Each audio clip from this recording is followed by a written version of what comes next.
C'est une mesure qui a été instaurée dans la loi de finances pour 2025 et qui vise les contribuables qui perçoivent des revenus supérieurs à 250 000 € pour un célibataire et 500 000 € pour un couple. Et elle vise à avoir une imposition minimum de 20% à l'impôt sur le revenu hors prélèvements sociaux. Delphine, finalement, qui sont les contribuables qui vont être concernés par cette taxe? Alors, eh bien, ce sont ceux qui perçoivent des revenus sur le capital et qui sont soumis au prélèvement forfaitaire unique de 30%, et également ceux qui perçoivent des plus-values de cession qui bénéficient d'abattements pour durée de détention. Alors, rappelons que le PFU, la flat tax de 30%, est composé de prélèvements sociaux à hauteur de 17,2% et de l'impôt sur le revenu à hauteur de 12,8%. Et c'est cette quote-part de 12,8% qui serait portée à 20%, donc dans le cadre de l'application de la CDHR. Alors, dès lors qu'on franchit ce seuil, est-ce qu'on calcule bien cette contribution sur la globalité des revenus et non pas au-dessus de ce seuil? Oui, tout à fait. Dès lors que les seuils 250 000 ou 500 000 pour un couple sont dépassés, eh bien, la CDHR va s'appliquer sur l'ensemble des revenus du contribuable. Au premier euro, donc... oui, voilà, exactement. Alors, contrairement à la CEHR, la contribution exceptionnelle sur les hauts revenus, qu'on va appeler contribution exceptionnelle, qui, elle, est de l'ordre de 3 ou 4% en fonction du barème, qui va s'appliquer à la fraction qui dépasse ces seuils, donc de 250 000 € ou 500 000 €. Donc, on a un effet de seuil. Alors, autre point important, c'est les revenus exceptionnels qui font l'objet d'un traitement particulier puisqu'ils sont retenus que pour un quart de leur valeur. Alors, qu'est-ce qui permet de qualifier des revenus d'exceptionnels? Alors, les revenus exceptionnels, ce sont ceux qui, de par leur nature et leur montant, eh bien, sont exceptionnels. Donc, ils ne sont pas perçus de manière habituelle et ils doivent dépasser donc la moyenne des revenus nets imposables des 3 dernières années. Alors, par exemple, une distribution de dividendes, eh bien, elle n'a pas la nature de revenus exceptionnels. En revanche, une plus-value de cession, eh bien, elle pourra être un revenu exceptionnel à condition que le contribuable ne réalise pas de fréquentes cessions. Non, mais ça veut dire que là, on parle par exemple de l'entrepreneur. Enfin, je pense qu'il y a des entrepreneurs qui ont prévu de céder leur entreprise. Et donc ça rentre par contre dans le champ de ces revenus exceptionnels. Oui, tout à fait. À hauteur de la plus-value. Voilà. Et on se rend compte finalement dans la pratique que lorsqu'on qualifie des revenus d'exceptionnels, ça peut avoir pour effet de réduire très sensiblement cette contribution différentielle. Pourquoi? Eh bien parce que alors la CDHR donc résulte d'un calcul quand même assez complexe et eh bien sur un calcul de plus-value, si on prend par exemple une plus-value à hauteur de 1 million d'euros, eh bien la CEHR, contribution exceptionnelle, s'appliquerait sur la totalité de cette plus-value de 1 million, alors que pour le calcul de la CDHR, on va retenir seulement un quart de ce revenu exceptionnel, donc seulement 250 000, et on va faire donc les calculs sur cette base, et on va diminuer cette assiette de la totalité de la CEHR, donc payée sur la totalité de ce revenu exceptionnel. Donc finalement, par ces effets de calcul, eh bien, on peut être dans des situations où finalement la CDHR ne sera pas si élevée par rapport à ce qu'on pouvait prévoir. C'est quand même complexe. Ça veut dire aussi que ça vaut la peine de venir nous consulter, se poser en anticipation pour bien comprendre les impacts de l'un ou l'autre, sachant que la question de 25 ou 26, elle reste d'actualité? Oui, donc là, dans l'actuel projet de loi, c'est une contribution qui serait prorogée, voire pérennisée. Oui. Il faut se dépêcher, parce qu'on en profite pour rappeler donc, que cette contribution pour 2025, elle est à payer d'ici le 15 décembre et que donc les contribuables qui sont redevables de cette taxe doivent se connecter sur leur site impôts.gouv et déclarer les revenus de l'ensemble de l'année 2025, y compris ceux qui vont toucher postérieurement au 15 décembre jusqu'au 31. Là encore, on est à vos côtés. Ça fait partie aujourd'hui des sujets qu'il faut que nous puissions appréhender ensemble parce qu'ils ont un impact bien évidemment sur beaucoup de sujets. Et la sanction en cas de non-paiement de cet acompte ou un acompte qui serait sensiblement réduit est très forte puisque la sanction elle est de 20%. La taxe sur les holdings, effectivement, c'est un sujet qui suscite pas mal d'inquiétudes parce qu'au départ, le texte de loi initial prévoyait de taxer les holdings dont les actifs détenus sont supérieurs à 5 millions, contrôlés par des personnes physiques, et dès lors qu'ils percevaient des revenus passifs, donc c'est-à-dire des revenus principalement financiers, dividendes, plus-values, intérêts, qui représentaient plus de la moitié de leurs revenus. Et l'assiette de la taxe, elle était assez large puisqu'elle incluait la trésorerie, les plateformes placements financiers. Le patrimoine de la holding. Alors, pas tout, Oui. mais quand même une grande partie. Notamment cette trésorerie dont la holding a besoin aussi pour son activité et pour financer ses filles. Exactement. Finalement, les amendements qui avaient été votés par l'Assemblée nationale avaient réduit l'assiette de cette taxe, puisqu'elle était recentrée sur des biens somptuaires. En revanche, le taux était porté à 20%. De 2 à 20%, donc. Exactement. Okay. Et donc, le texte qui a été déposé au Sénat, c'est le projet de loi initial, mais le Sénat a lui-même pris des amendements spécifiques qui sont largement inspirés de ce qu'avait voté l'Assemblée nationale. Finalement, c'est vrai qu'on est un peu perdu, donc Delphine, est-ce que tu peux... Voilà. Éclaire-nous sur... Ça ressemble à quoi aujourd'hui, cette taxe sur les holdings en termes d'actifs? La première chose, c'est que tout ce qui est trésorerie n'est pas inclus dans l'assiette de cette taxe. Donc ça, c'est plutôt une bonne nouvelle. C'est plutôt une bonne nouvelle. Et finalement, cette taxe, l'assiette de cette taxe, elle est resserrée à tout ce qui s'appelle bien somptuaire. Donc, alors, c'est quoi qu'est-ce que c'est qu'un bien somptuaire? Voilà, un bien somptuaire, c'est par exemple tous les biens qui ne sont pas utilisés dans le cadre d'une activité professionnelle. Donc, par exemple, les véhicules de tourisme, tout ce qui est yacht, avion, ou ce genre de choses, qui ne sont pas utilisés dans le cadre d'une activité professionnelle.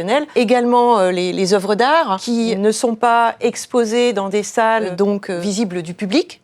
Par exemple. Et puis également les logements qui seraient occupés par exemple par le dirigeant, donc pour des loyers ou gratuitement ou pour des loyers inférieurs au marché. On a parfois le cas de holding qui détiennent les résidences principales ou secondaires des actionnaires. Donc ils ne seraient pas visés si ces biens sont bien loués à des prix de marché. Tout à fait, ces biens sont exclus à partir du moment où le loyer correspond à un prix de marché, quel que soit l'occupant. Si on est en dessous du prix du marché, que ce soit le dirigeant ou une autre personne qui occupe le logement, eh bien, il va rentrer dans l'assiette. Là, en termes de recommandations, qu'est-ce que vous recommandez à ceux qui nous écoutent et nous regardent là, sur cette première taxe? En fait, c'est de faire un petit peu le point sur les biens qui sont donc à l'actif de ces holdings, voir si, au regard des règles actuelles, parce que évidemment ça peut changer, de voir si leur utilisation peut être aménagée. Donc, si on a des locations d'habitation inférieures au prix de marché, si on ne peut pas les mettre au prix du marché. Et puis, des biens qui n'auraient pas d'usage professionnel, eh bien peut-être de prévoir un usage professionnel. Si on n'a pas de solution, peut-être de réfléchir à sortir le bien de la holding. Donc le dirigeant, par exemple, il pourrait racheter certains des biens. Mais pas à n'importe quelle valeur. Pas à n'importe quelle valeur, mais en tout cas, s'il le sort, il échappera à la taxe de 20% dans la holding. Il y aura peut-être l'IFI, dont on va parler tout à l'heure, mais qui est à un taux bien moindre, puisqu'on est sur plutôt autour de 1%. Attention à ces situations, ne quand même pas trop se précipiter, parce qu'on a quand même des enjeux derrière. Est-ce qu'on peut au moins être rassuré sur le fait que si d'ici la fin de l'année, on n'a pas de loi de finances qui est adoptée, est-ce qu'on peut se dire qu'il n'y aura pas de taxe sur les holdings pour les exercices clos dès le 31 décembre 2025 ? Oui, exactement. Si cette disposition elle est adoptée en 2026, la taxe s'appliquera à compter de 2026 et donc pas sur 2025. D'accord, mais elle attire quand même notre attention sur le fait que cet inventaire de tout ce qu'il y a dans les holdings mérite d'être fait, parce que je pense que si ça n'est pas fait en 25, ça sera fait sans doute en 26. Et c'est bien d'avoir un peu de temps, de s'être posé sur l'ensemble de ces sujets et d'avoir fait le point sur les valeurs, la mise à disposition, l'usage d'exploitation. Moi, je croyais que l'IFI, c'était un sujet immobilier. Et en fait, tu me dis, Joëlle, que c'est l'impôt, en fait, maintenant, sur la fortune improductive. Ça vient de sortir ? Alors, l'impôt sur la fortune improductive, c'est le nom qu'avait donné l'Assemblée nationale en élargissant l'assiette de cet impôt, qui était au départ que sur les biens immobiliers, détenus directement ou indirectement. Et il l'avait élargi aux, notamment, placements financiers, assurance vie lorsqu'elle n'était pas en unité de compte. Voilà. Et effectivement, du coup, elle s'appliquait à beaucoup d'autres actifs. Donc finalement, ce n'est pas ce qui a été déposé au Sénat, mais le Sénat, du coup, a pris un amendement qui est inspiré de cet impôt qu'il a baptisé contribution sur les hauts patrimoines. Et alors, de quoi il ressort aujourd'hui, de ce qu'on peut en voir ? Eh bien, déjà, le passage au Sénat a permis de restreindre l'assiette de cette imposition, puisque les logements locatifs sont maintenant exclus, les œuvres d'art également sont exclues, et puis les placements financiers à long terme sont exclus également. également de l'assiette. Donc finalement, qu'est-ce qui est inclus dans l'assiette? Donc on a le reste de l'immobilier, qui n'est pas donc locatif. On a la résidence principale, mais après un abattement à hauteur de 30%. On a tous les actifs numériques, les bitcoins, ce genre de choses. On a une idée de la taxation, du taux Oui, alors le taux à l'Assemblée nationale, il était prévu un taux de 1% à compter de 2 millions d'euros. Et là, au niveau du Sénat, on est plutôt, semble-t-il, sur un barème, donc a priori le barème qui était utilisé pour l'IFI, et avec un entrée dans la taxe à partir d'un patrimoine à hauteur de 2 570 000 euros. D'accord. Et la première marge de la taxation, dans ce cas-là, c'est quoi? C'est 0,5? Ce serait 0,5, mais à voir comment le barème n'est pas encore figé, semble-t-il. Ça nous donne quand même des éléments, parce que finalement, ce que j'entends, c'est il y a le sujet de la holding, il y a le sujet de la détention directe. Ça doit amener les dirigeants à faire quel type d'analyse et peut-être quel type d'arbitrage, si ce n'est dans les prochains jours, au moins peut-être dans les prochains mois. C'est quoi ce que vous leur recommandez en fonction de la nature des biens? Il faut étudier chaque type de bien et chaque situation. Et si ça a une utilité pour la holding ou pas, sinon il faut assainir un peu... Oui, les biens qui sont détenus dans la holding. Oui. Mais ce que vous avez dit tout à l'heure, c'est par exemple les œuvres d'art, elles risquent d'être taxées dans la holding, elles ne le seront pas en détention propre. C'est ça. On a sans doute à un moment des aménagements et on n'aime pas forcément le mot optimisation, en tout cas bien aménagé. Des arbitrages. Oui, des arbitrages à faire en fonction des éléments, de telle manière à éviter une taxation au mauvais endroit. C'est ça, exactement. D'accord. Je peux déjà partager à tout le monde, et à moi au passage, ce que c'est qu'un apport-cession. Oui, alors un apport-cession, c'est un dispositif qui permet d'éviter une fiscalité à titre personnel. On va avoir une opération d'apport au profit d'une holding. Et en fait, on va avoir un mécanisme de report d'imposition de la plus-value qui permet finalement de reporter l'imposition de la plus-value non au moment de l'apport, mais à un événement ultérieur. Si je traduis dans mes mots, c'est j'ai décidé de céder ma boîte dans quelques années. Tu vas me dire, Nicolas, on va apporter des titres de ta boîte que tu détiens en propre à une holding. Et puis finalement, on va patiemment attendre ces 3 ans. Oui. Et puis après, comme ça, du coup, tu es libéré de l'impôt sur les plus-values. Exactement. Si on attend les 3 ans, quelque part, le prix de cession est libre et la holding peut l'utiliser comme elle le souhaite. D'accord. Par contre, si l'apport et la cession sont écartés dans un laps de temps inférieur à 3 ans, on tombe dans un mécanisme qui entraîne soit la déchéance du report d'imposition. Donc je paye. On paye l'impôt qui aurait dû être payé lors de l'apport. Oui. Et à défaut, on peut éviter la déchéance de ce report d'imposition parce qu'on réinvestit au moins 60% du prix de cession dans une activité éligible. Et on a 2 ans pour que la holding puisse réinvestir ce prix de cession. Je comptais céder 1 million, je cède mon million.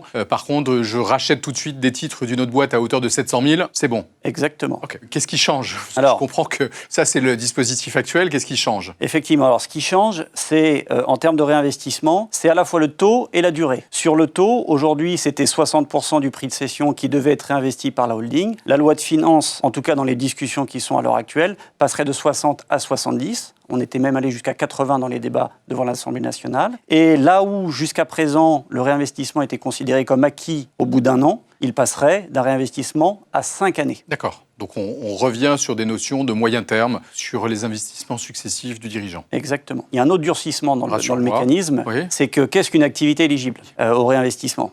Jusqu'à présent, c'est les activités opérationnelles, donc typiquement les activités commerciales, agricoles, industrielles, artisanales ou libérales. Immobilière, non. Immobilière, non, mais c'est là où c'est un petit peu plus compliqué parce qu'il y a des activités qui font intervenir de l'immobilier, mais qui sont assimilées à des activités commerciales au plan fiscal. Et donc là, on a... Un exemple ? La location meublée, par exemple, effectivement, c'est une activité qui est assimilée à une activité commerciale. D'accord. Et il y a eu beaucoup de réinvestissements dans l'hôtellerie et de la para-hôtellerie. Et l'objectif des amendements parlementaires, c'est de restreindre vers ce qu'ils appellent l'économie réelle, et donc de sortir les activités bancaires, financières, assurantielles et les activités de gestion ou de location des immeubles. Donc ça veut dire qu'il faut qu'on soit attentif désormais à ces sujets de réinvestissement. On est focalisé sur des activités plus opérationnelles si ces activités n'étaient pas. Exactement. Sachant qu'il y a un élément qui est important, c'est qu'on parlait de la date d'entrée en vigueur des différents dispositifs. Ce n'est pas parce que vous apportez les biens d'une société opérationnelle à une holding avant le 31 décembre que vous êtes de facto sorti de ce nouveau dispositif. L'élément déclenchant le réinvestissement, c'est la cession par la holding. Donc dès lors que la cession intervient postérieurement au 31 décembre, c'est là où on rentrerait dans le champ d'application de ce nouveau dispositif. D'accord, c'est très clair. peut nous en rappeler les principes et regarder aussi ce qui est finalement interrogé. Oui, le pacte Dutreil, c'est un mécanisme qui est bien connu des entrepreneurs. C'est un mécanisme qui a une vingtaine d'années maintenant. Il avait pour objectif d'éviter la transmission de nos ETI françaises, de notre maillage économique intermédiaire, à des capitaux étrangers. Donc l'idée, c'est par la fiscalité, c'est de favoriser la transmission des entreprises familiales. Et il a plutôt bien réussi. Il a plutôt bien réussi. Alors on verra que le rapport de la Cour des comptes est plutôt mitigé. Mais l'objectif fiscal, en tout cas, c'était d'alléger la fiscalité. Là où aujourd'hui, on a un taux marginal qui est en ligne directe à 45%. On a un abattement de 75% sur la valeur des actifs transmis, sachant que cet abattement de 75%, il peut être cumulé avec une réduction d'impôt de 50% des droits et il peut être également cumulé avec des abattements, notamment quand on donne en démembrement. Donc il a vraiment facilité la transmission. Il a facilité la transmission. Alors bien évidemment, comme c'est un outil qui est puissant sur le plan fiscal, l'administration fiscale est très vigilante au respect des conditions et notamment sur la question de qu'est-ce qu'une société qui est éligible à ce pacte Dutreil. Donc effectivement, c'est l'ensemble des activités opérationnelles qui sont assez regardées et il y a aussi, par dérogation, la tolérance qui a été ouverte aux holdings animatrices. Les holdings animatrices, on verra, elles sont visées par ce nouveau dispositif. Et à côté des activités éligibles, l'une des autres conditions, c'est de s'inscrire dans un temps long. Il faut qu'il y ait 2 durées de conservation qui soient respectées. Une durée, un engagement collectif de conservation, donc on fait un papier, on rédige un acte où on s'engage à maintenir les titres pendant 2 ans. Et une fois la transmission réalisée, les donataires ou les héritiers s'engagent à leur tour à conserver les titres pendant une durée de 4 ans. Donc 6 ans au total. Oui. Et donc là, aujourd'hui, qu'est-ce qui va bouger et à quoi il faut faire attention sur la partie pacte Dutreil? Alors sur la partie pacte Dutreil, la première chose qui change, c'est la temporalité. D'accord. Puisque l'engagement... Les fameux 6 ans. Exactement. L'engagement individuel de conservation qui est de 4 ans passerait à 6 ans. D'accord. Soit un engagement total de 8 ans. De 8 ans, exactement. Donc ça, c'est le premier durcissement, quelque part, du pacte Dutreil. Le deuxième durcissement, c'est sur les activités éligibles. Puisque, et notamment la holding animatrice dont on parlait tout à l'heure, elle est visée, c'est qu'une holding animatrice, donc c'est une holding qui ne fait pas simplement détenir des titres et faire quelques prestations à ses filiales. C'est aussi une holding qui s'immisce dans la gestion. À l'actif de son bilan, détient à titre prépondérant des actifs opérationnels. Et donc, par contamination, les activités opérationnelles veulent contaminer les actifs qui peuvent, dans certains cas, ne pas être des actifs professionnels. D'accord. Et donc, le but de cette loi de finances, c'est de restreindre l'abattement de 75% aux seuls actifs qui, eux, peuvent être qualifiés de professionnels. Donc, une attention à portée très soutenue, parce que c'est facile en quelques phrases, et ça veut dire une analyse assez pointue des actifs de la holding. On y revient sur bien détailler, bien analyser ce qu'il y a dedans. Moi, je vois beaucoup de sujets sur il faut se dépêcher de faire des pactes Dutreil. Tout le monde fait son pacte Dutreil. Est-ce que ça a un sens ? Première question. Et deuxièmement, est-ce que ça suffit à se couvrir contre une éventuelle signature ou promulgation d'une loi qui resserrerait son usage? C'est vrai que la transmission, c'est un peu comme les opérations d'apport-cession. Il faut avoir un calendrier qui est précis, en tête. Ce sont des opérations de long terme. Et donc, c'est important non simplement de signer un pacte Dutreil si on veut rentrer sous l'empire de la loi actuelle, mais également de réaliser la transmission. Est-ce qu'on a d'autres éléments qui te paraissent importants concernant le pacte Dutreil en termes d'avertissement? Alors, il y a d'autres amendements qui ont été pris, qui, eux, ont été adoptés contre l'avis du gouvernement, donc c'est pas sûr qu'ils passent. Mais il y a la remise en cause de l'avantage lié au réputé acquis, qui permet d'éviter l'engagement collectif de conservation de 2 ans. Et il y a les opérations de family buy-out qui seraient supprimées. Donc là, c'est quand on fait un mix entre de la donation et une holding qui s'endette pour acheter les titres intrafamiliaux.